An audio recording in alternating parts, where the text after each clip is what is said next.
Chers zèbres, chers non-zèbres, c'est sous la pluie aujourd'hui que je vais vous parler de multipotentiel et faire un parallèle avec les artistes outre-Atlantique, autrement dit des États-Unis entre autres, et vous allez comprendre pourquoi on dit tout le temps là-bas, ils sont forts, ils font des claquettes, ils font de la chanson, ils font de la musique, ils jouent d'un instrument, ils font de la comédie, ils sont peintres, ils sont...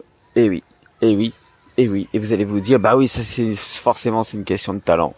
C'est juste une question de talent, c'est parce qu'ils ont plus de talent, c'est parce qu'ils ont plus d'argent, c'est parce qu'ils ont plus de...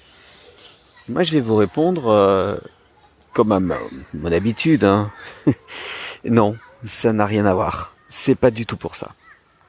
Et vous allez voir que la raison, elle n'est pas si évidente à comprendre, en tout cas à trouver, sans en avoir entendu parler, puisque ça fait des années que j'entends que les Américains sont meilleurs, qu'outre-Atlantique ils sont meilleurs, que ils savent tout faire, ils ont des multitalents parce qu'ils ont plus de talent et qu'en France on est mauvais et que de toute façon ça sera toujours pareil parce que là-bas bah oui comme je disais ils font de la comédie, ils chantent, ils font des claquettes, ils font des imitations, ils font du stand-up, ils savent tout faire les Américains. C'est pour ça que apparemment leurs comédies musicales sont meilleures. Oui, enfin le problème des comédies musicales, c'est qu'en France, on fait des comédies musicales à tubes.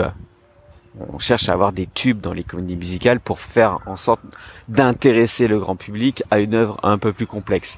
C'est ce qui s'est passé pour Starmania, où le disque est sorti avant même que le spectacle puisse être mis en scène, justement pour que les gens aient un premier aperçu, un avant-goût de toutes les musiques et toutes les chansons qu'ils allaient avoir, parce que Starmania à la base, hein, c'était vraiment pas simple. C'est un opéra rock, et pour l'époque, on est en 78, c'est vraiment pas évident. Hein.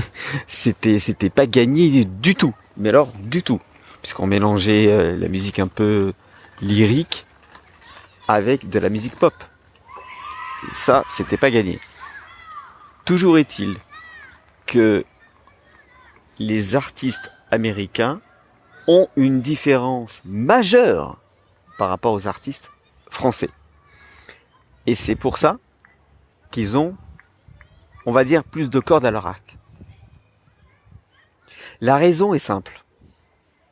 Là-bas, et je crois qu'en Belgique aussi d'ailleurs, je crois que c'était Cécile de France qui avait dit, là-bas, d'après mes sources, hein, d'après ce que je sais, d'après ce qu'on m'en a dit, il n'y a pas d'acédique. Il n'y a pas d'intermittence du spectacle. C'est-à-dire que là-bas, si vous ne travaillez pas, vous ne travaillez pas. Vous n'êtes pas payé en attendant d'être travaillé. De travailler. C'est-à-dire que si vous êtes musicien, vous avez un contrat de musicien, et lorsque le contrat de musicien s'arrête, il s'arrête. Vous n'êtes pas payé pendant. Donc vous avez intérêt d'avoir mis de l'argent de côté. C'est pour ça aussi qu'ils ont une culture de l'argent et de l'intelligence financière différente de la nôtre, puisqu'ils sont beaucoup moins aidés. Donc ils ont besoin de savoir comment gérer leur argent. Même si tous ne le gèrent pas bien.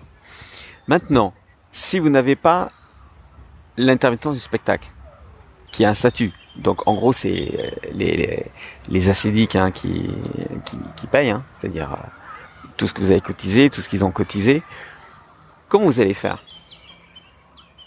Vous avez intérêt à travailler quand même. Donc, pour les débutants, bah, il y a toujours être serveur, être serveuse, faire un petit boulot comme ça, à côté, en attendant d'avoir un nouveau contrat. Et pour les autres, qui ont plus de bouteilles, et qui se sont formés, ils vont pouvoir avoir un contrat sur un autre domaine de compétences. Imaginez, vous avez commencé la musique et vous êtes pianiste, par exemple. Voilà. Et parce que vous savez comment ça se passe, vous avez aussi pris quelques cours de guitare. Et ben, le jour où votre contrat d'artiste avec le piano s'arrête, bah vous dites, ouais, mais je peux faire de la guitare. Bon, bah, très bien, mais vous allez faire de la guitare. Si vous êtes formé sur la comédie, bah, vous allez faire de la comédie. Si vous écrivez, vous allez faire du stand-up. Vous comprenez l'histoire? Vous comprenez comment ça se passe? Étant donné qu'ils n'ont pas les ACD, qui n'ont pas d'aide pour financer soit leur art, soit se rémunérer eux-mêmes et pouvoir remplir le frigo et payer leur loyer, ils vont devoir se démerder d'une autre façon. Donc plus vous avez de cordes à votre arc, et mieux c'est. Et c'est une des raisons principales qui fait que les artistes outre-Atlantique savent tout faire. Déjà, c'est pas vrai qu'ils savent tout faire. C'est pas le cas de tous. Mais pour ceux qui savent tout faire, c'est pas qu'ils savent tout faire, c'est que ils ont compris qu'il fallait qu'ils se forment sur autre chose pendant qu'ils avaient un contrat. Et en se formant à autre chose, ils ouvrent une possibilité de travailler dans un autre domaine de compétences. Eh bien, en France, c'est la même chose. Sauf que quand vous êtes multipotentiel, c'est-à-dire que vous vous intéressez à plusieurs domaines et que vous avez plusieurs cordes à votre arc, la seule chose qu'on vous dit, c'est « tu es trop dispersé, ce n'est pas normal, tu dois choisir, il faut que tu te spécialises ». Mais non, on est des généralistes. Oui, on est moyen en tout. C'est vrai que on n'est pas excellent partout. On est moyen en tout. Oui, on est moyen en tout. Mais au moins, on touche un petit peu à tout. C'est-à-dire que on peut remplacer quelqu'un au pied levé sur des choses basiques assez simples. On peut avoir un domaine de compétences et puis avoir un autre domaine de compétences et puis avoir un autre domaine de compétences et pouvoir comme ça travailler dans divers domaines, dans divers métiers sans aucun problème. En tout cas, aux États-Unis, il n'y a aucun problème parce que justement, il n'y a pas ces aides pour les artistes. Alors, si vous êtes multipotentiel, ou si vous vous sentez multipotentiel, si vous avez l'impression d'être multipotentiel, l'avenir est à vous parce que dans les années qui viennent, je peux vous dire que tout ce qui sera spécialisé va probablement disparaître petit à petit.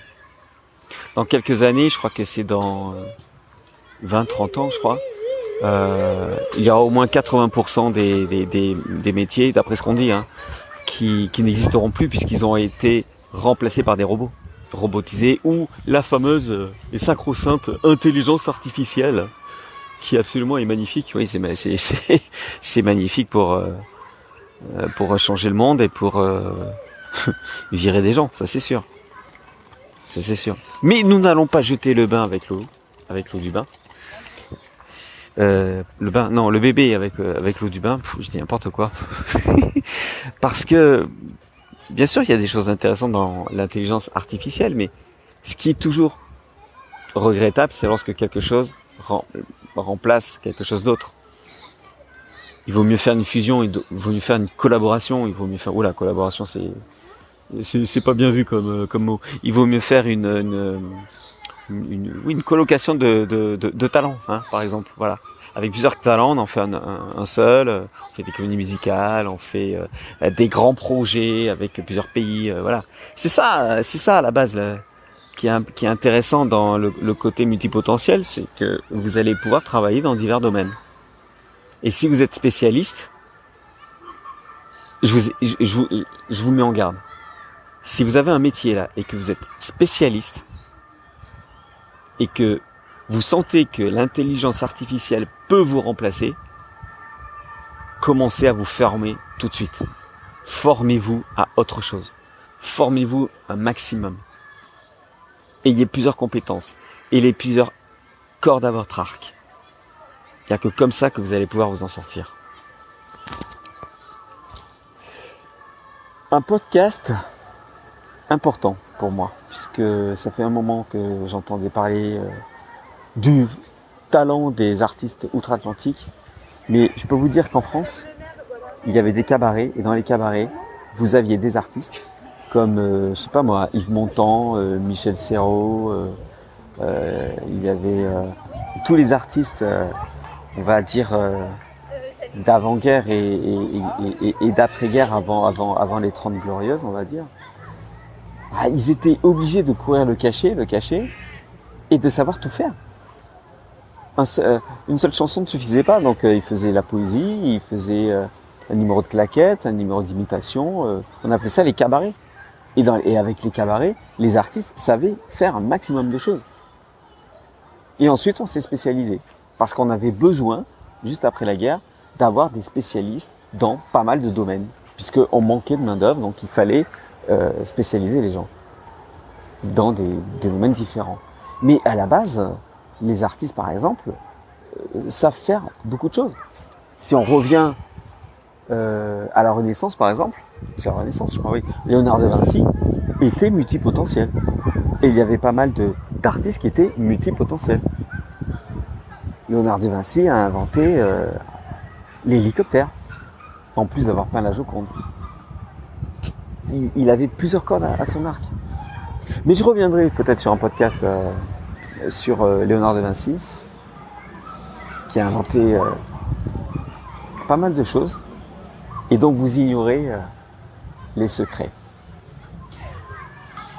Vous êtes multipotentiel, vous êtes bienvenue chez moi. Je vous propose d'en parler ensemble. Si vous avez un blocage, si vous avez une envie, si vous avez quelque chose à raconter, c'est en dessous que ça se passe. Vous avez un lien Calendly, on prend rendez-vous et une petite heure suffira pour savoir où est-ce que vous en êtes, comment je peux vous aider et surtout débloquer une situation. Voilà, je vous dis à bientôt et n'oubliez pas, écoutez ce que je dis, soyez sceptiques et vérifiez à la lumière de votre expérience.